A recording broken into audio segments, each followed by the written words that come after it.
अस्सलाम वालेकुम तमाम सेकंड ईयर के स्टूडेंट्स कराची बोर्ड से जिनका ताल्लुक है। और स्टार्ट करते हैं कि जो पहला और सेकंड पॉइंट है वो बुनियादी तौर पे इस एमसीक्यूज का मेन कॉन्सेप्ट है। तो पहला पॉइंट आपके पास ये है कि यहाँ पे लिखा हुआ है a function F is said to be odd whenever. हमारे पास असल में दो किस्म के फंक्शन होते हैं, एक ऑड फंक्शन होता है और एक इवन फंक्शन होता है। इस सिलसिले में जब आपको ऑप्शन दिए जाते हैं तो जितने भी ये सारे पॉइंट्स हमने इकट्ठे किए हैं 1 से लेके 6 तक, उसमें ऑप्शन आपके इस तरह से होते हैं और कॉमन ऑप्शन आपके ये 3 होते हैं, odd, even, neither, even nor odd. लेकिन चौथा ऑप्शन मॉडुलस है या कोई और हो सकता है, लेकिन हर सूरत में ये 3 हमारे सामने इम्पोर्टेंस रखते हैं। मॉडुलस इसका आंसर नहीं होता या कोई भी एक चौथा ऑप्शन आपके सामने नया आ सकता है कि जो पॉइंट नंबर 1 और पॉइंट नंबर 2 है, एक में कहा जा रहा है ऑड फंक्शन को हम कैसे लिखेंगे, सेकंड में कहा जा रहा है कि इवन फंक्शन को हम एक तरह से किस तरह से लिख सकते हैं। तो याद रखिए कि हमारे पास एक फंक्शन होता है जिसे हम एफ एक्स कहते हैं और एफ एक्स फंक्शन में हमें करना क्या है कि एक्स को आपने नेगेटिव लिखना है और नेगेटिव एक्स लिखने के बाद इस फंक्शन में नेगेटिव एक्स अप्लाई करेंगे और अगर हमारे पास माइनस एफ एक्स आंसर आता है तो इस सूरत में हमारे पास ऑड फंक्शन कहलाएगा।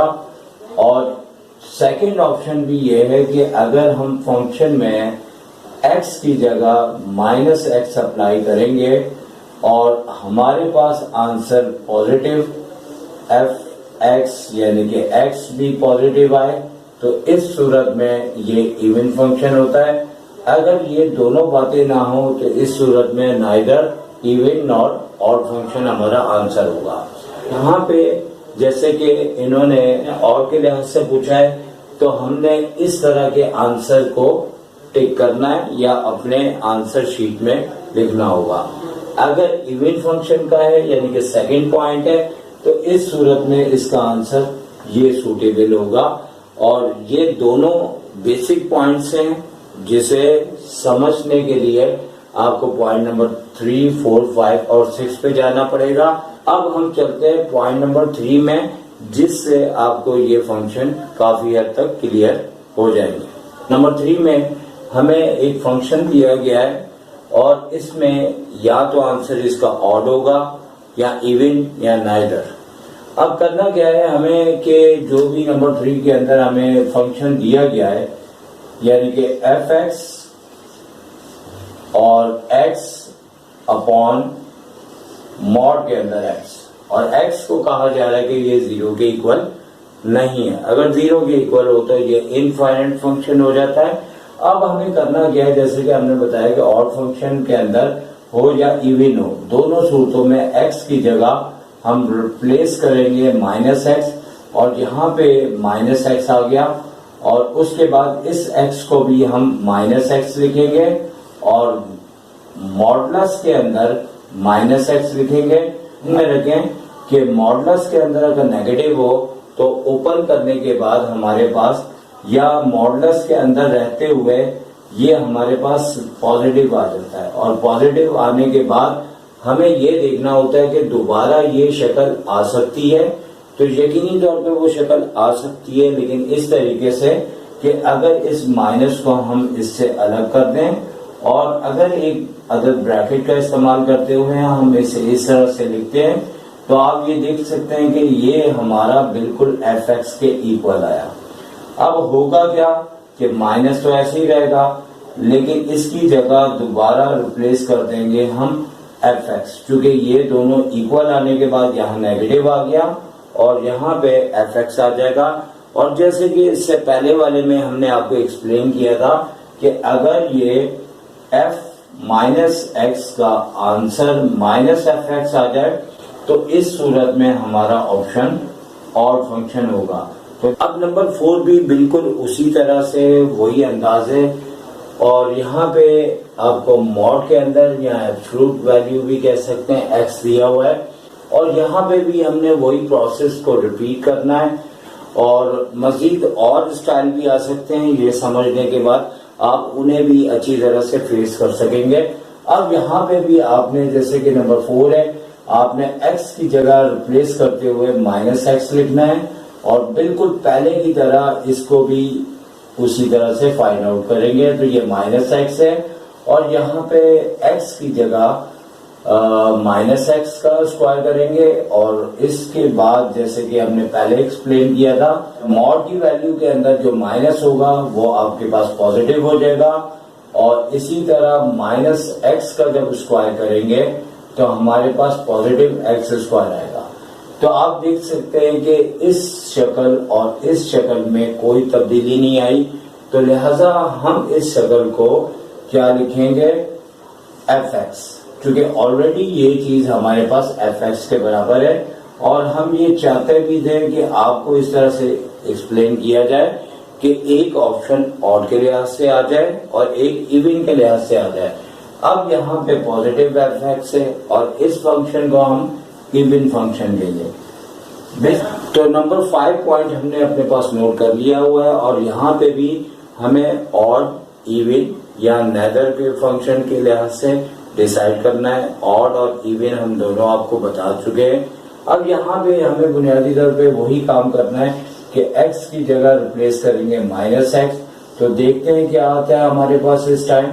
तो cos x है लेकिन x को ब्रैकेट में रखते हुए -x रखेंगे और -x होगा तो याद रखिए फर्स्ट ईयर के अंदर ट्रिग्नोमेट्री में हमने 3 बातें सीखी थी। वो 3 बातें क्या थी कि अगर हमारे पास साइन -थीटा होगा तो इसे -sin +थीटा लिख दिया जाएगा। इसी तरह अगर cos -थीटा है तो इसे +cos थीटा करके लिख दिया जाएगा। इसी तरह तीसरा tan -थीटा तो ये -tan थीटा हो जाएगा। तो ये तीनों पॉइंट्स आपके पेपर्स के अंदर आ सकते हैं, क्योंकि अभी अगर हम इसको डिस्कस कर रहे हैं तो कल को यहाँ पे साइन भी आ सकेगा, tan भी दे सकते हैं। तो लिहाजा इस बात के तहत कि अगर cos का नेगेटिव थीटा हो तो पॉजिटिव cos थीटा इसका आंसर आ जाता है। तो यहाँ पे पॉजिटिव cos थीटा यानी कि यहाँ थीटा की जगह +x आ जाएगा और ये दोनों बिल्कुल सेम है। तो यहाँ पे साइन पॉजिटिव है तो यहाँ पे fx आ जाएगा। तो ये भी हमारे पास इवन फंक्शन आ गया। तो याद रहे कि अगर तो हमारे पास पॉजिटिव fx आ जाता है x नेगेटिव x लिखने पे तो इवन, अगर नेगेटिव fx आए तो उस सूरत में ये ऑड फंक्शन होगा।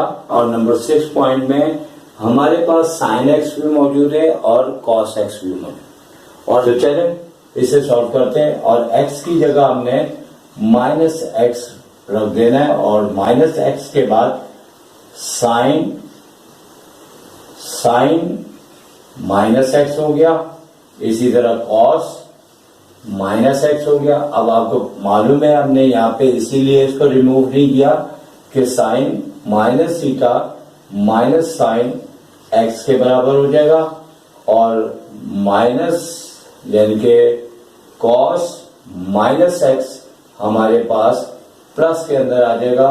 तो इस लिहाज से ये cos पॉजिटिव x लिखा जाएगा।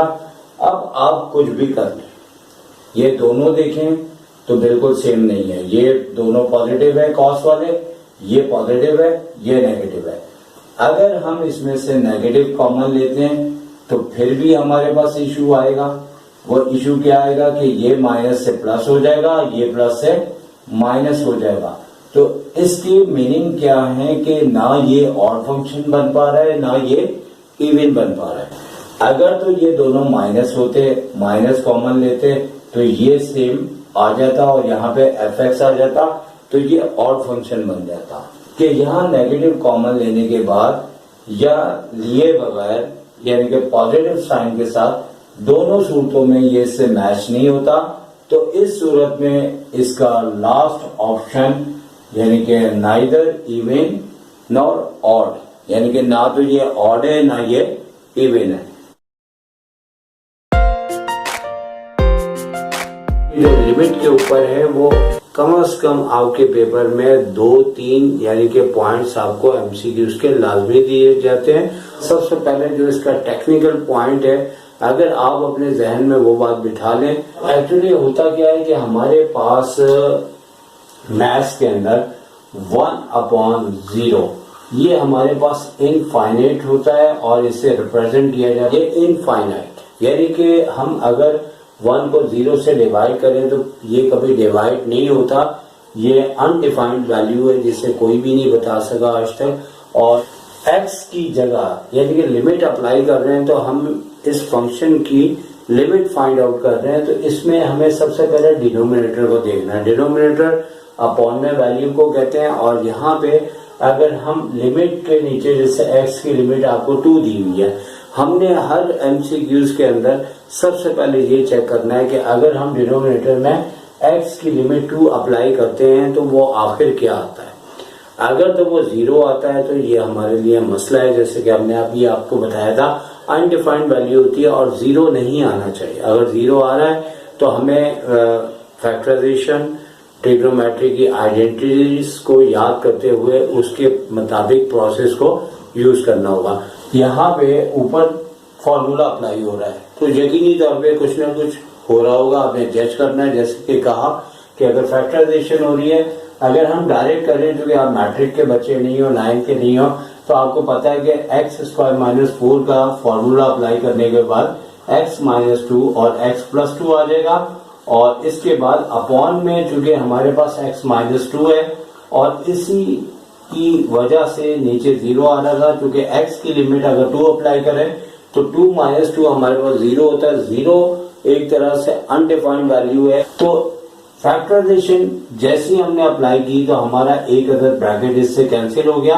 अब हमने क्या किया कि x + 2 की जगह लिमिट को अप्लाई कर देना है, और x की जगह 2 जब हम अप्लाई करेंगे तो ये 2 + 2 होने के बाद इसका आंसर क्या आ जाएगा 4। जैसे यहाँ पे तो फॉर्मूला अप्लाई हो गया और नीचे का मसला जो था वो हल हो गया।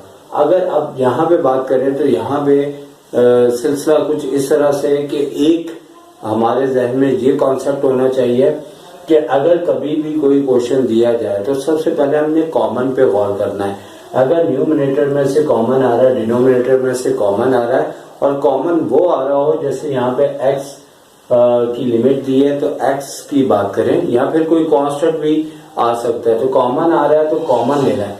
अब यहाँ पे अगर हम ये बात करते हैं तो यहाँ पे x कॉमन नहीं आ रहा, ना न्यूमरेटर में ना डिनोमिनेटर में, लेकिन यहाँ पे हमने जो सेकंड पॉइंट दिया है वो एक्चुअली वो लिया ही इस बुनियाद पे है कि यहाँ पे x को कॉमन दिया गया है, और अगर आपके जहन में ये पॉइंट नहीं बैठा होगा तो आप हो सकता है प्रोसेस बहुत लेंथी कर दें और आपका आंसर भी गलत आ जाए। तो लिहाजा ये पॉइंट्स बनाएं कि पहले वाले में तो सिंपल बुक का एमसीक्यूज है, बुक का क्वेश्चन है। सेकंड में क्या है कि हमें ये देखना है कि अगर न्यूमरेटर और डिनोमिनेटर में कॉमन आ रहा है तो कॉमन लेने के बाद हमें उसे कैंसिल करना होगा।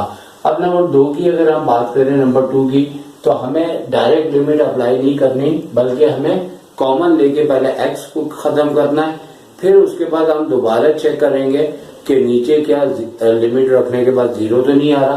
तो आप ऊपर से अगर हम कॉमन लें, और ये चीज हम जहन में रख लेते हैं कि x की लिमिट क्या है 4 है, तो ऊपर हमने x कॉमन लिया तो क्या हो जाएगा x² - 2x और प्लस का 1, और नीचे से भी कॉमन आना चाहिए और आ भी रहा है, तो वो x कॉमन आ रहा है और x के बाद यहाँ पे x² x हो जाएगा -3 हो जाएगा। इस x से x कैंसिल हो गया, तो पता है कि x की जगह अब हम 4 रखेंगे तो 4 का स्क्वायर 16 होता है, और इसी तरह 2 को 4 से मल्टीप्लाई करें तो 8 और प्लस का 1, और नीचे भी इस तरह से 4 - 3, यानी कि ऊपर 17 में से 8 लेस करेंगे तो 9 और नीचे 1 आ जाएगा, और इसके बाद आपका आंसर क्या होगा 9 होगा। फिर हम नंबर 3 में चेक करते हैं और x की जगह 3 अप्लाई करें तो 3 का स्क्वायर 9 होता है और 9 माइनस 9 हमारे पास क्या आ जाएगा 0। और इसका मतलब है कि ये अनडिफाइंड वैल्यू हो गई। तो इसे डिफाइन करने के लिए हमें फैक्टराइजेशन जैसे कि कॉमन लेने का प्रोसेस या कोई फॉर्मूला अप्लाई हो रहा है तो इसमें देखते हैं कि हमें क्या बनाना है। तो क्या करेंगे, अब यहाँ पे मिडिल टर्म ब्रेक जैसे भी करते हैं तो अब आप देखें 6 लिखा है लास्ट में, तो 6 के अगर मिडिल टर्म अरेंज करें तो 3 2 6 होता है। तो मिडिल टर्म अरेंज हो जाएगी किस तरह से कि एक -2x और एक -3x और प्लस का 6। इसी तरह अपॉन में फॉर्मूला लग रहा है a square minus b square का फॉर्मूला अप्लाई हो रहा है तो उसे भी हम अप्लाई कर देंगे। और चाहिए तो अब इन दोनों में से x कॉमन आया तो x माइनस का 2 हो गया और इसी तरह 3 कॉमन आया तो x माइनस 2 और नीचे फॉर्मूला अप्लाई हो गया x माइनस 3 और x प्लस 3। और इसके बाद हमने x माइनस 2 जैसे ही कॉमन लिया तो यहाँ x माइनस 3 आ गया और नीचे x माइनस 3 सॉल्व हो जाता है। अब जैसे ये ब्रैकेट और ये दोनों ब्रैकेट सेम आए कैंसिल हो गए और यही वो इशू था जिसकी वजह से ये 0 हो रहा था। अब इसके बाद हमें लिमिट की वैल्यू अप्लाई कर देनी है।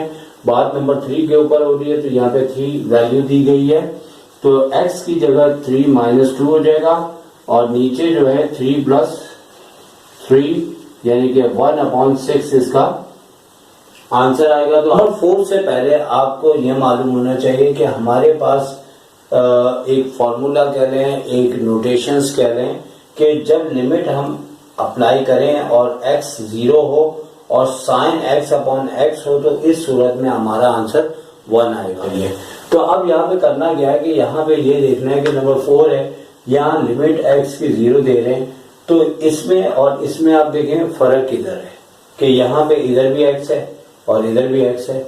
लेकिन अगर हम इस वाली एमसीक्यू नंबर 4 को देखते हैं तो यहाँ पे 4x है और नीचे x लिखा हुआ है।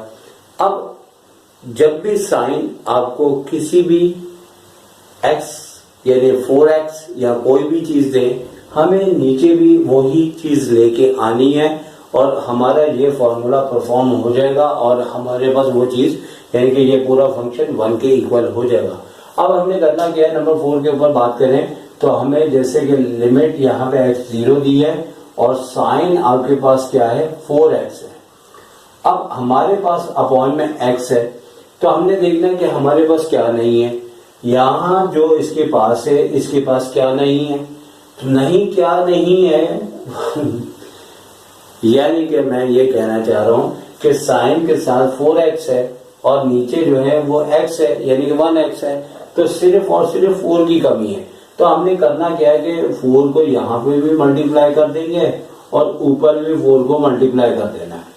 अब जैसे हमने मल्टीप्लाई किया तो याद रखिए कि साइन के आगे जो एंगल है वो ही अपॉन में होना चाहिए। ऐसे होने पे 4 तो ऐसे ही रहेगा, ये पूरा का पूरा क्या हो जाएगा 1 हो जाएगा जब आगे x की लिमिट 0 हो और साइन का जो भी एंगल होगा वही एंगल नीचे होना चाहिए। जैसे कि यहाँ पे 1x था, हमने 4x नीचे किया तो 4 ऊपर भी हमें करना पड़ेगा।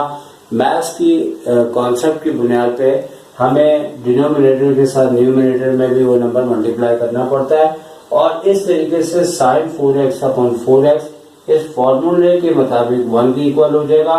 लिहाजा ये पूरा प्रोसेस इसमें 1 के बराबर हो जाएगा और 4 इसका आंसर आ जाएगा और 4 आंसर हमने यहाँ पे लिख दिया है। अब अगर हम बात करें नंबर 5 के ऊपर तो 5 को हमने आपके लिए यहाँ पे करके रखा हुआ है ताकि हम मुख्तसर सी गुफ्तगू में आपको समझा सके कि यहाँ हमें करना क्या होगा।